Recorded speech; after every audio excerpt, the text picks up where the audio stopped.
Amém, igreja? Pode sentar, meus irmãos. Jesus está preparando aqui os apóstolos para seguirem a cruz e depois darem continuidade ao que ele começou a fazer e o que ele começou a ensinar. Nós estamos estudando esse evangelho desde o princípio, e nós já vimos aqui várias partes desse evangelho. Nós vimos ali o início, a apresentação de Jesus como Messias, a apresentação de Cristo, não somente como Messias, mas também como Deus, Deus Filho.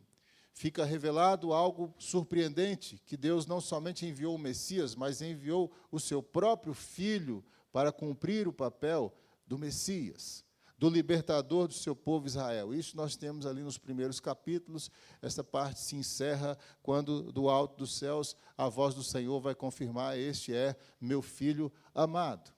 Daí nós temos a apresentação do ministério de Jesus, e uma questão fundamental se levanta. Quando Jesus começa a operar milagres, quando ele começa a operar sinais, ele começa a ensinar, e então é percebido que há uma diferença em Cristo, a pergunta se levanta: quem é este? E não somente os discípulos perguntam: quem é este? Herodes também está perguntando: quem é este? O próprio João Batista está perguntando: quem é este? E Marcos responde a essa pergunta. No capítulo 8, nós temos ali a resposta de Pedro, que encerra um bloco do Evangelho, quando Pedro vai dizer: tu és o Cristo, o Filho do Deus vivo. E não há resposta mais completa do que essa para dar. Daí nós iniciamos uma nova parte, aliás, ainda se fecha com a transfiguração, onde o próprio Pai vai dizer: este é meu Filho amado. Confirma-se, então, a resposta de Pedro. É testificado dos homens, é testificado dos céus, que Jesus é de fato o Cristo e que Jesus é de fato o Filho de Deus. Encerra-se esse bloco. E nós iniciamos agora, irmãos, um novo bloco, capítulo 9 e 10. Jesus está preparando os discípulos para darem continuidade ao que ele começou a fazer e ensinar. Ele está começando algo e ele vai para uma missão surpreendente aos discípulos. Jesus começa a dizer, a partir do momento em que Pedro reconhece a Cristo como Senhor, como Filho de Deus, ele começa a dizer: importa que o Filho do Homem seja preso, seja condenado, seja morto, seja humilhado e ressuscite. Essa missão não é esperada pelos discípulos. Essa não é a expectativa que eles têm do Messias. E Jesus começa a dizer-lhes: olha, quem quiser vir após mim, quem quiser me seguir, negue-se a si mesmo. Tome a sua cruz e siga-me. E é nessa parte que nós estamos no livro. O que vem a ser esse negar a si mesmo? Eles vão realmente ter que se submeter a mudanças muito grandes com relação às suas expectativas do Cristo, as suas expectativas a respeito do reino de Deus. E nós já vimos no texto anterior, no capítulo 9, que uma expectativa que precisava de uma transformação muito grande, seria necessário negar a si mesmo para admitir essa mudança, para assumir essa mudança, é que o Senhor Jesus, ele veio para servir, e os que quiserem segui-lo e tomar parte no seu reino, devem estar dispostos a servir. Ele não está treinando os discípulos para dominarem sobre o reino de Deus, sobre todos os que vierem a crer. Ele está preparando esses discípulos para serem servos dos seus pequeninos, de todos os que vierem a crer. Então, eles não vão exercer esse domínio, eles vão servir, assim como Cristo. E há outras formas de negar a si mesmo que nós vamos ver aqui no capítulo 10. Aqui nós vamos ver a necessidade e como o reino de Deus prioriza e valoriza o casamento. E como é necessário negar-se a si mesmo para realmente viver um casamento que glorifique a Deus. O reino de Deus é um reino que abençoa famílias. É um reino que vem trazer esperança para as famílias. Esperança para pais, esperança para filhos e esperança para casais. É uma posição central deste reino. Mas esse não vai ser o desafio mais difícil para negar a si mesmo, porque nós vamos ver na sequência desse texto a questão das riquezas. É necessário negar a si mesmo para seguir a este Cristo, para seguir a este Messias. e deixar o amor às riquezas para abraçar a riqueza verdadeira do reino de Deus. Então, nós estamos, irmãos, nessa parte aqui. Nós estamos nessa descrição que Jesus vai fazendo do que é negar a si mesmo e segui-lo. E isso envolve a vida conjugal, isso envolve o conceito de família. O reino de Deus vem, sim, e este reino vem para abençoar as famílias da terra. Então, este reino vem para trazer restauração. Nós sabemos como, irmãos, a família é atacada, e não é à toa que Jesus vai tratar essa questão do casamento aqui e do divórcio. O divórcio está ligado, irmãos, a histórias tristes. O divórcio está ligado a questões cheias de dor, de sofrimento, lágrimas. É talvez aí o motivo da tristeza maior de muitas pessoas, de muitas famílias. Uma ferida que precisa de cura, que precisa realmente da bênção do Senhor para a sua restauração, para a sua consolação. Então, a Bíblia é clara em dizer a respeito do casamento que Deus quer abençoar as famílias, que Deus tem uma bênção especial para conceder aos casais que assumem seus votos diante do Senhor, que o casamento é algo elevado, segue um padrão elevado no reino de Deus, é uma aliança, ou seja, um compromisso indissolúvel, é que as pessoas que vão diante de um altar e assumem esta aliança estão se comprometendo uma com a outra pelo resto de suas vidas, e essa ligação não será desfeita. Mesmo quando um divórcio acontece, a ligação não é desfeita. Vão continuar fazendo parte da vida um do outro. E os fariseus aqui aproveitaram o momento em que Jesus estava com a multidão para que falasse publicamente sobre esse assunto. Um assunto tão delicado, ele tem que falar publicamente. E veja aí no texto que o propósito deles, o verso 2 mostra, o propósito deles é tentar Jesus. Isso já havia acontecido anteriormente, no capítulo 8, versículo 11, eles já haviam se aproximado, e quando eles se aproximam é para criar embaraço e dificuldades a Cristo. Ali no capítulo 8, verso 11, saindo os fariseus, puseram-se a discutir com ele, tentando, pediram-lhe um sinal do céu. Aqui eles estão fazendo a mesma coisa, trazendo um assunto delicado para Jesus discorrer sobre ele. E lá no capítulo 12, nós veremos que isso vai acontecer, uma sequência pesada. Vêm os herodianos, tentam testá-lo, vêm os saduceus e tentam testá-lo, vêm os fariseus, os escribas, e tentam testar Jesus. Então, o que eles estão querendo aqui não é mesmo entender um assunto importante, o que eles estão querendo aqui é colocar Jesus em alguma dificuldade. Então, eles aproveitaram este momento, e a pergunta maliciosa era: é lícito ao marido repudiar sua mulher? É permitido ao homem separar, deixar, abandonar, divorciar de sua esposa? Veja que essa pergunta, meus irmãos, traz também uma questão que Jesus está tratando, a questão do domínio. E aqui está o homem sendo colocado nessa pergunta como que detém o domínio, o que pode manter ou desfazer o seu casamento na hora que ele bem entender, a hora que ele bem quiser. Quem é que tem realmente a primazia sobre esse assunto? São os homens ou é Deus? Nós veremos aqui na exposição desse texto. Então, o reino de Deus é um reino que quer abençoar as famílias, é um reino que quer abençoar os casais, e quer fazer com que estes casamentos permaneçam. Esses casamentos permaneçam. Versículos de 3 a 5, nós vamos aprendendo aqui, o Senhor Jesus nos mostra que a razão para a existência do divórcio é o coração endurecido. É por isso que existe o divórcio. Nós estudamos ontem aqui com os jovens por que há conflitos, relacionamento entre pais, filhos e pais. E a resposta é o pecado. É o pecado. E para conflitos conjugais, é a mesma coisa. O texto vai nos mostrar aqui a malícia muito grande que os fariseus se utilizam, porque eles colocam Moisés como o patrono do divórcio, não é? Versículo 4. Moisés permitiu lavrar a carta de divórcio e repudiar. Moisés é o patrono desse assunto.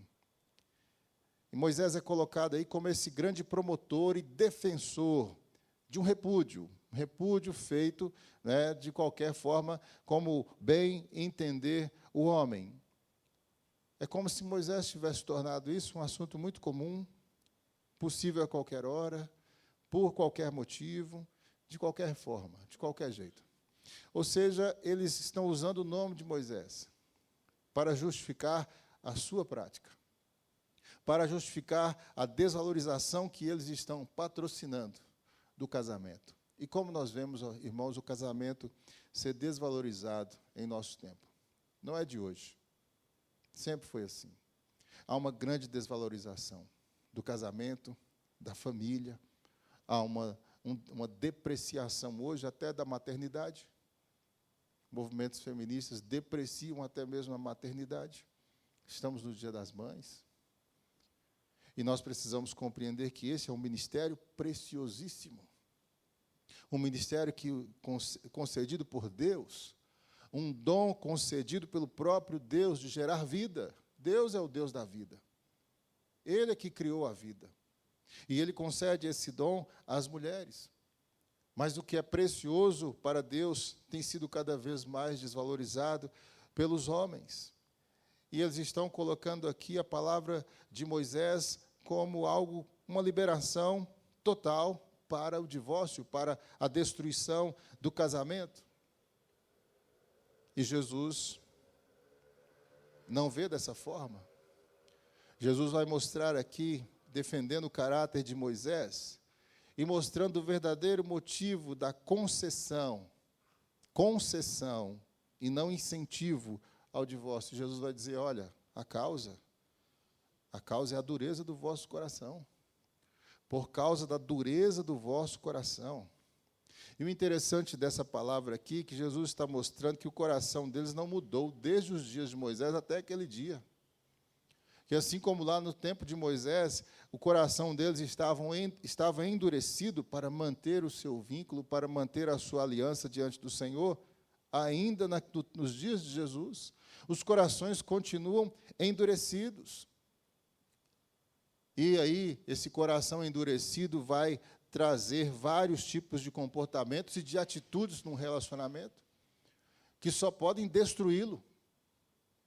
Não há como edificar nada em um relacionamento onde não há lealdade, não há amor, não há compreensão, onde um não quer realmente se sujeitar em muitas questões ao outro, onde um não quer servir ao outro, querem competir, querem dominar um ao outro. Dureza de coração. A questão realmente não é a separação, não é o divórcio. A questão é que homens e mulheres estão destruindo o relacionamento e eles não querem mudar, querem continuar assim. São infiéis e querem continuar infiéis. Desrespeitam um ao outro e querem continuar desrespeitando um ao outro. Dureza de coração. Eu não mudo. Se o outro quiser mudar, ele mude. Eu não vou mudar nada. Senhor perfeito, Senhora perfeita. Nós deveríamos aprender com eles a sermos perfeitos também. Dureza de coração. Deixar que a personalidade, o gênio ruim, destruam um relacionamento, em vez de buscar a sua recuperação, em vez de buscar a sua santificação. Então, não há na Bíblia espaço algum para uma prática indiscriminada do divórcio. E o divórcio, ele encontra lugar em corações duros. Corações duros, onde não há espaço para quebrantamento, para obediência à palavra de Deus. E esse não é o coração de um cristão. Esse não é o coração de uma pessoa que reconheceu um dia os seus pecados e entregou-se a Jesus Cristo como seu único e suficiente Salvador. Esse não é o coração da nova aliança, quando Deus promete, lá em Ezequiel, eu vou dar para vocês um coração novo, eu vou tirar o coração de pedra e eu vou dar para vocês um coração novo, para que vocês obedeçam. Esse é o coração da nova aliança, é o coração dos salvos em Cristo. Corações que se quebrantam, que assumem a necessidade de mudança. Reconhecem os seus pecados e buscam uma transformação, corações endurecidos para Deus. Isso não é um coração cristão. Um coração endurecido para o próximo não é um coração de um cristão. Endurecido para a vontade de Deus, voltado apenas para as suas paixões, voltado apenas para os seus prazeres, totalmente egoísta. Esse não é o coração de um cristão, de um marido cristão, ou de uma esposa cristã. Nós vivemos uma sociedade que naturalizou o divórcio. Essa é a realidade do mundo. É indiferente à família. Exaltam homens adúlteros, exaltam homens devassos, irresponsáveis, e mulheres também. Mas a igreja de Cristo deve ser diferente.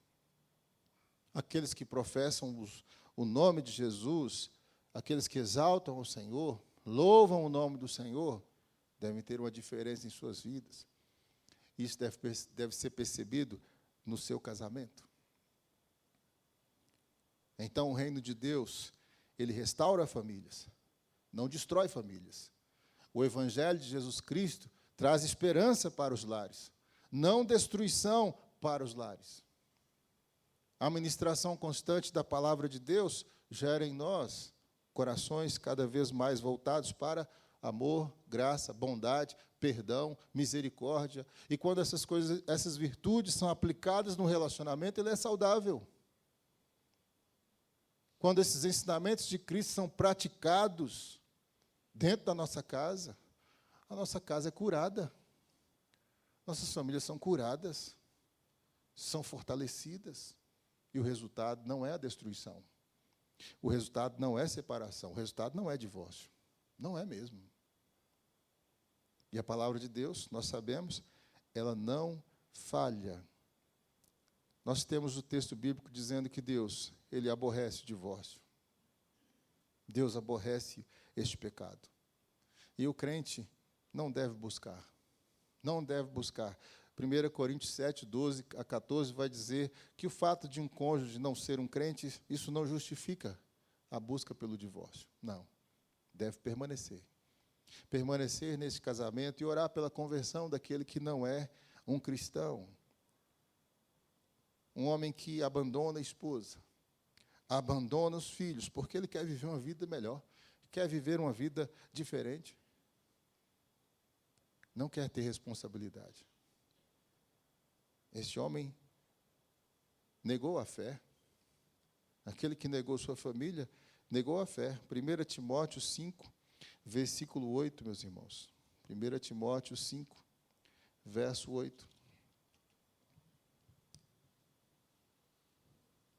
Se alguém não tem cuidado dos seus, especialmente dos da sua própria casa, tem negado a fé, é pior do que o descrente. Textos pesados, duríssimos. Hebreus, capítulo 13, versículo 4. Olha o que esse texto diz. Quando homens e mulheres não honram o leito puro e santo do matrimônio, digno de honra entre todos seja o matrimônio, bem como o leito sem mácula, porque Deus julgará os impuros e adúlteros. Verso 6 ao verso 9, nós aprendemos aqui que os princípios bíblicos são eternos, não vão mudar. O reino de Deus, ele permanece afirmando os princípios da palavra de Deus. Ainda que a dureza de coração ela resulte em um divórcio, não vai resultar na invalidação do casamento. E a resposta de Jesus para eles é qual? Olha, no princípio não foi assim. Não foi. Se eles estão esperando uma resposta positiva de Cristo, se estão esperando algum tipo de consentimento de Jesus ao repúdio, eles estão ouvindo outra coisa. Vai dizer, olha, no princípio não foi desta maneira. Então vai deixar o homem, seu pai e sua mãe, se unir à sua mulher, e eles vão ser uma só carne. Esse é o princípio bíblico. E esse princípio não muda. O reino de Deus não vai mudar esse princípio. A chegada do reino que Jesus está trazendo não vai mudar esse princípio. Vai reafirmar esse princípio e torná-lo ainda mais forte e mais praticável na vida dos crentes em Cristo. porque vai transformar os seus corações. Porque vai resolver o problema de corações endurecidos, que não provam arrependimento. E Jesus destaca esses princípios aqui. Primeiro princípio, o casamento é monogâmico. Segundo princípio, o casamento é heterossexual e não homossexual. Não há casamento homossexual.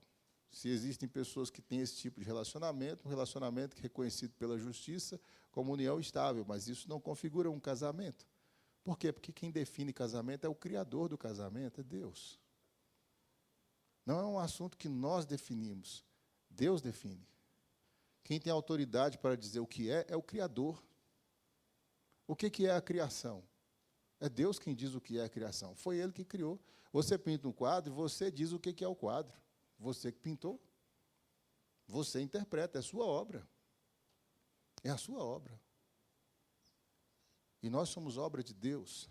E o casamento é obra de Deus. E não é a sociedade, não são os juízes, e não é o governo que vai dizer o que é o casamento. É a palavra de Deus, é o próprio Deus que diz o que é e o que sempre será.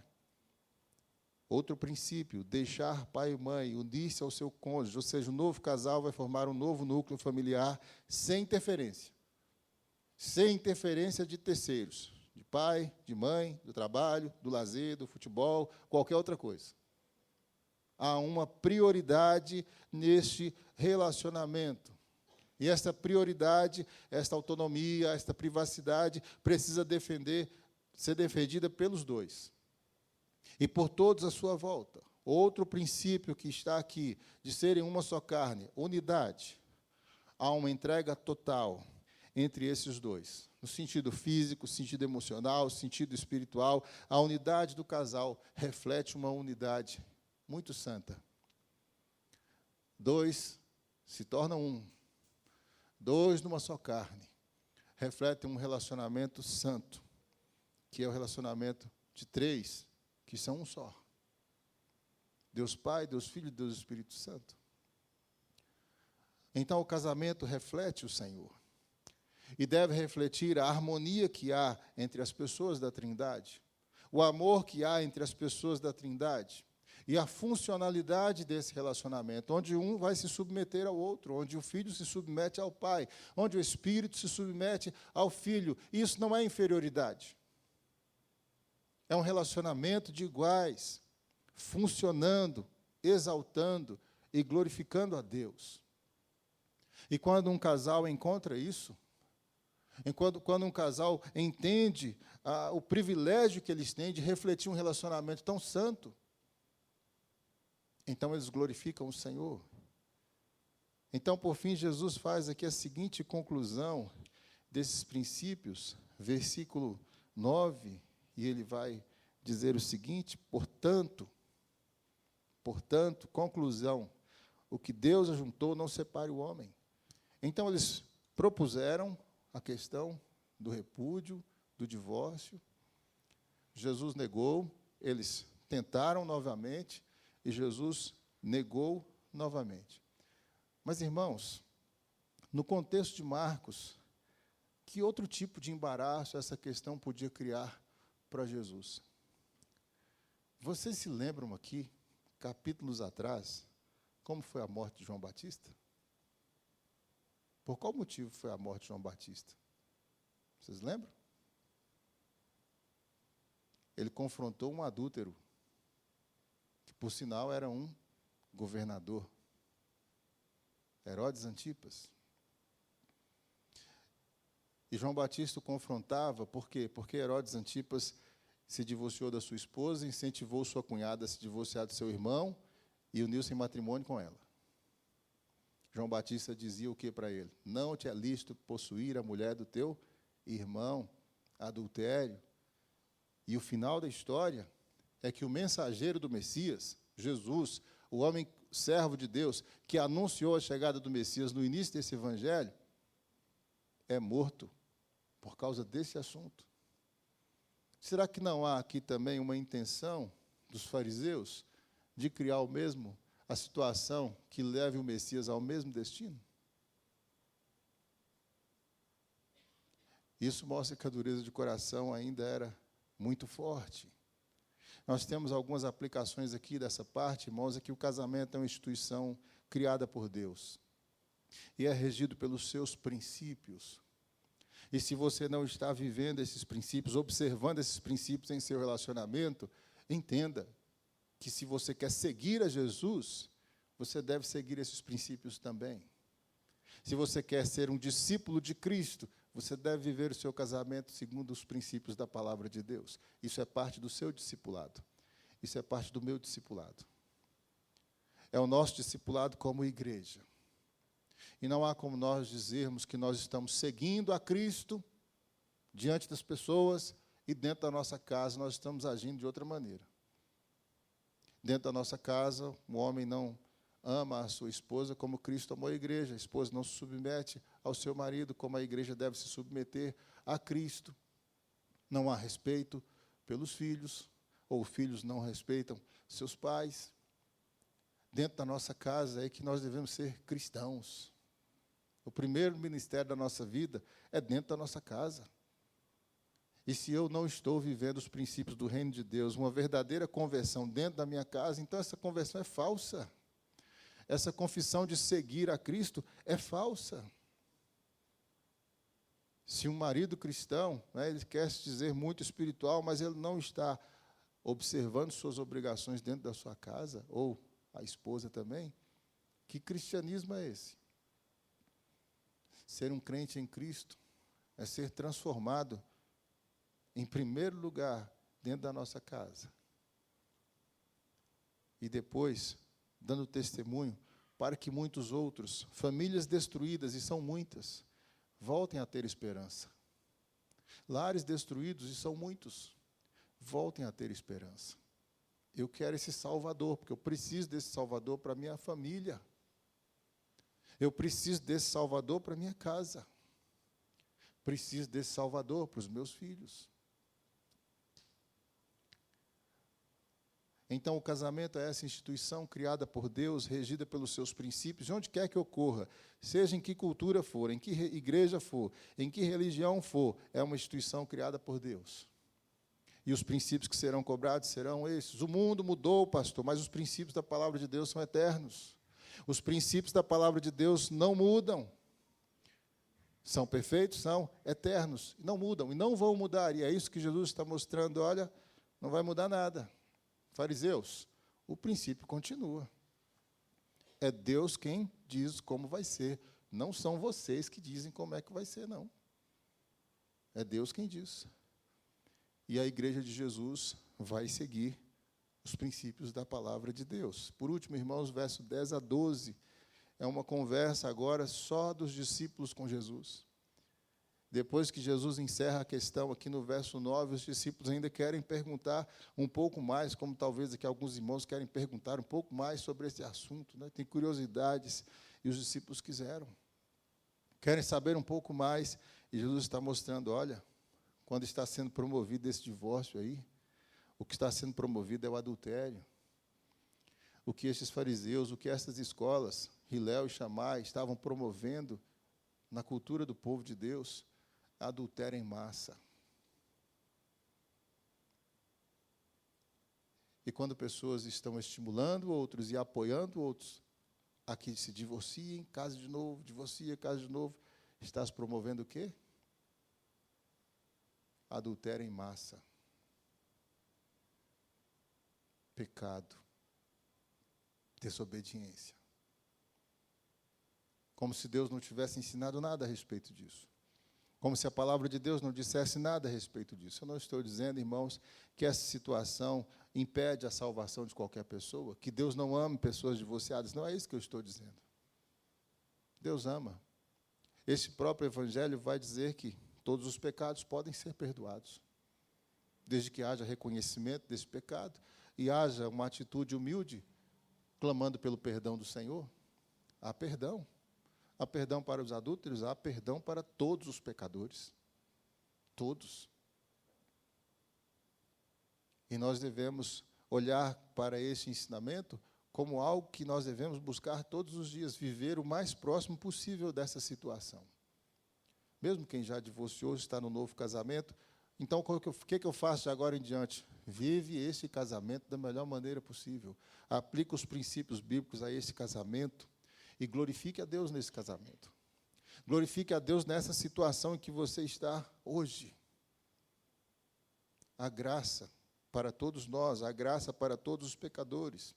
Então, no versículo 11 e 12, os discípulos avançam para a questão do novo casamento das pessoas que se divorciam, e Jesus afirma aqui tanto da situação dos homens para com as mulheres, das mulheres para com os homens, o que reforça a ideia de que este evangelho foi escrito e os primeiros ouvintes deles foram romanos, porque isso não era comum entre judeus, mulheres judias pedirem divórcio, mas isso era comum na sociedade romana. Quem repudiar sua mulher e casar com outra, comete adultério contra aquela. Se ela repudiar seu marido e casar com outro, comete adultério. Ou seja, a situação dos que ignoram o ensino de Jesus é de pecado. Há casos, meus irmãos, em que o divórcio é inevitável. A Bíblia reconhece isso. Há casos em que o divórcio é inevitável, e para esses a recomendação bíblica é, se você abrir aí 1 Coríntios 7, versos 10 e 11, a recomendação é clara. A recomendação feita a estes, 1 Coríntios 7, versículos 10 e 11. Ora, aos casados ordeno não eu, mas o Senhor, que a mulher não se separe do marido, se, porém, ela vier a separar-se, que não se case, ou que se reconcilie com seu marido, e que o marido não se aparte de sua mulher. Reconciliar-se ou ficar só. Em caso de adultério, o divórcio é permitido, mas o segundo casamento, não. Nos casos em que a conversão veio depois do divórcio, o novo casamento, também a recomendação bíblica é permaneçam como vocês estão. Você chegou a Cristo nessa situação, permanece nesta situação. Deus não vai levar em conta o tempo da ignorância. Então, permanece na situação em que você está hoje. Cristo está, então, aqui reafirmando aos seus discípulos, olha, vocês vão continuar o que eu estou fazendo. Vocês vão dar continuidade ao que eu comecei a ensinar, ao que eu comecei a fazer. E é um ministério que vem para abençoar as famílias. É um ministério que vem para fortalecer casamentos. É um ministério que vem para restaurar relacionamentos.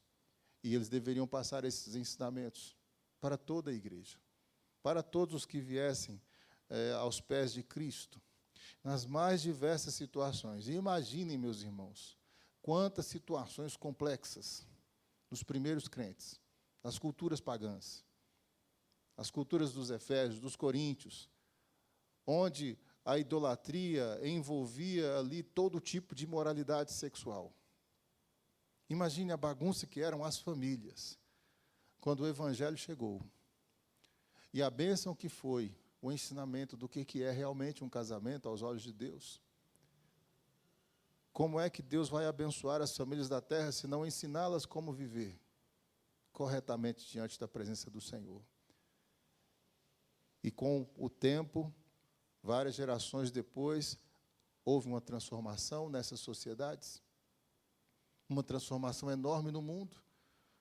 Por quê? Porque o reino de Deus fortalece famílias, abençoa casais, abençoa os lares. O reino de Deus pastoreia o coração dos casais, faz com que eles encontrem satisfação um no outro, satisfação no lar. É isso que o reino de Deus promove. E é isso que deve atrair muitas pessoas que tiveram sua vida destruída, marcada. Aplicações finais aqui que nós vamos fazer, e aqui encerramos, irmãos, aplicações pastorais aqui para várias situações. Aos jovens solteiros, levem a sério a questão futura do seu casamento. Não olhe para o namoro de uma maneira infantil. Não olhe para o namoro como uma necessidade que você tem de explorar o corpo de outra pessoa. Isso se chama defraudação, isso é pecado. Então, quando você pensar num relacionamento com alguém, um namoro, pense também que isso pode um dia caminhar, um relacionamento que pode caminhar para um casamento, a formação de um lar. Então, hoje, jovem, prepare-se para formar um bom lar daqui a poucos anos. Prepare-se. Não pense no namoro como uma forma aí de atender os seus desejos carnais, seus desejos pecaminosos. Não. Prepare-se para uma vida conjugal, estudando, buscando uma boa profissão, estruturando-se como profissional, para que você tenha meios aí de construir uma boa vida com alguém que também tenha o mesmo propósito, formar um lar e glorificar a Deus neste lar. Prepare-se para assumir responsabilidades.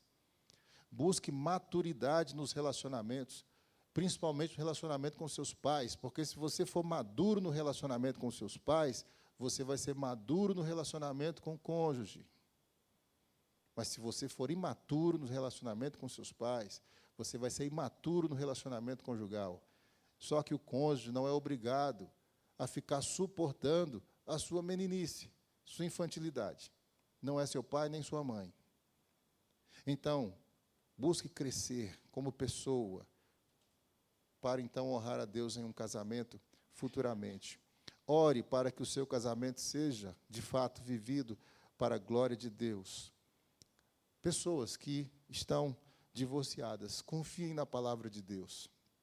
Deleitem-se na graça de Deus, no perdão de Deus, na bondade de Deus. Se você errou, peça perdão ao Senhor. E há perdão para todos nós, para todos os arrependidos. Confie em Deus. E ainda que você entenda, mas essa doutrina para mim é muito dura, confie no Senhor. O não de Deus é melhor do que o sim do diabo. Ouça isso, com carinho. O não de Deus é para nos proteger, é para nos guardar. Ore pela bênção de Deus sobre o seu lar, sobre a sua vida. Que nessa situação você possa glorificá-lo também. E ore para que Deus te traga conforto, alento, consolo, e que Ele venha, de fato, ser o bálsamo na sua vida, para a sua dor. Não viva de ressentimento, de amargura, de ódio contra ninguém. Ainda que você tenha sido ferido, busque em Deus graça para perdoar.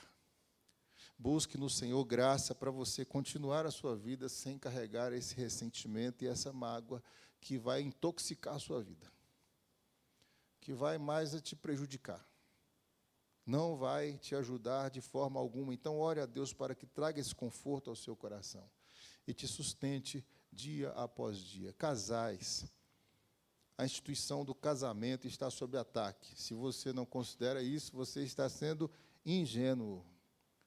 A instituição do casamento está sob ataque, as armas são terríveis, cruéis. As estratégias de Satanás são muitas. E se você vê qualquer sinal delas muito próximas de você, então, fuja dessa situação. Prepare-se espiritualmente para o casamento. E você já está casado, prepare-se ainda mais para vencer as tribulações. Não há relacionamento perfeito, não há casamento perfeito, mas deve haver em nós uma disposição para buscar sempre reconciliação, perdão, e sermos a melhor pessoa possível para o nosso cônjuge, em vez de ficarmos cobrando, sempre aumentando o padrão para que a pessoa nos agrade. Pense em ser uma pessoa melhor para o seu cônjuge. Tente ser uma pessoa melhor, tente ser um marido melhor, tente ser uma esposa melhor para o seu cônjuge. E isso vai glorificar a Deus. Leia a Bíblia, entenda qual é o seu papel nesse relacionamento. Qual é o seu papel? Você é homem, seu papel é liderar espiritualmente a sua casa. Você é esposa, o seu papel é entender a liderança do seu marido e apoiá-lo nisso. Porque se ele tem uma liderança de conduzir essa casa para glorificar a Deus, ele precisa de apoio. Ele não consegue fazer isso sozinho. Então, apoio. Isso é submissão. É alinhar-se a essa liderança espiritual que Deus colocou sobre a sua casa, sobre a sua vida. Então, homens, despertem-se para liderar espiritualmente suas famílias. E esposas, apoiem seus maridos nisso. Conduzam seus filhos nisso. É a maior missão de um casal. É a maior missão que nós temos, é, de fato, receber esses filhos que Deus trouxe para nós e trabalhar a vida deles, evangelizando-os, discipulando-os, moldando o caráter deles, sendo exemplo para que, quando nós deixarmos este mundo aqui, a próxima geração continue. haja um legado. Você tenha deixado um legado que vai continuar na descendência, na descendência dos seus filhos. E isso glorifica a Deus. Ser pai, ser mãe, ser um casal é um ministério. É um ministério precioso, é um ministério importantíssimo. É um ministério para o qual nós devemos nos ater e nos dedicar para glorificar a Deus. Então, saiba também, casal, que você nunca está só nas suas lutas. O dia em que vocês se apresentaram diante de Deus, fazendo seus votos, a sua aliança, vocês fizeram isso debaixo da bênção do Senhor. Lembra? Fizeram os votos, fizeram a aliança, depois vocês pediram o quê? A bênção de Deus. E essa bênção foi dada. Essa bênção está sobre vocês, para que vocês prevaleçam nas suas lutas, para que vocês prevaleçam nos seus combates. Então, entenda sempre, casal cristão, a bênção de Deus está sobre a sua vida, está sobre o seu casamento. E é nessa bênção que nós podemos nos encorajar e continuar batalhando este bom combate da fé. Se você admite, estou casado, mas eu não estou preparado para casar, não me preparei, eu estou despreparado para situações, algumas crises aí na área financeira, algumas crises aí, falta de diálogo, falta de conversa entre o casal, tudo isso tem abalado muito meu casamento. Isso não é motivo para um divórcio. Há esperança na palavra de Deus, há ensinamentos de Deus para corrigir todos esses problemas que os casais passam. Então, busque orientação do Senhor e invista cada vez mais no casamento. Invista cada vez mais neste ministério. A instrução de Jesus é para que os apóstolos sirvam os filhos do reino e fortaleçam as famílias. É isso que nós devemos fazer, irmãos. É isso que nós devemos buscar como igreja, trazer instrução para as vidas que estão sofrendo a dor, que estão sofrendo aí com questões envolvidas aí ao casamento. A igreja deve ser para todas essas pessoas uma fonte de alento, orientação, no sentido de reconstruírem suas vidas, de perdoarem uns aos outros, de encontrarem novamente o caminho do Senhor, de encontrarem a palavra de Deus, seguirem essas instruções, glorificarem a Deus. O que esse mundo tem para as famílias é destruição, é ressignificação de tudo, é desmanche dos princípios cristãos. Mas o que Cristo tem para as famílias é salvação. O que Cristo tem para os casais, para os lares, é restauração. O que Ele tem para os casais são os recursos necessários para transformar o nosso coração e para restaurar aquilo que o pecado destruiu. O pecado traz todo tipo de mazela para os relacionamentos, mas em Cristo nós aprendemos a virtude. Em Cristo nós aprendemos a viver relacionamentos melhores. E quando nós, crentes em Cristo, praticamos estas virtudes, nós estamos encorajando outros a praticarem também. Então, o sentido da conversa com Jesus não é de destruição. O sentido da conversa com Jesus é de reafirmação dos princípios de Deus. Ele é poderoso para fazer. Ele é poderoso para abençoar famílias. Assim como Ele faz acalmar uma tempestade, Ele é poderoso para abençoar a sua casa, abençoar o seu casamento. Assim como Ele é poderoso para curar, um homem paralítico, Ele é poderoso para restaurar o casamento de qualquer um de nós. E é esse Senhor que nos traz coragem, alegria e esperança para os nossos lares. Que Deus assim abençoe sua casa, abençoe sua vida, abençoe sua família. Amém? Vamos colocar de pé e vamos orar. Senhor nosso Deus, obrigado por Tua palavra. Ela nos ensina, Senhor Deus, de maneira clara e precisa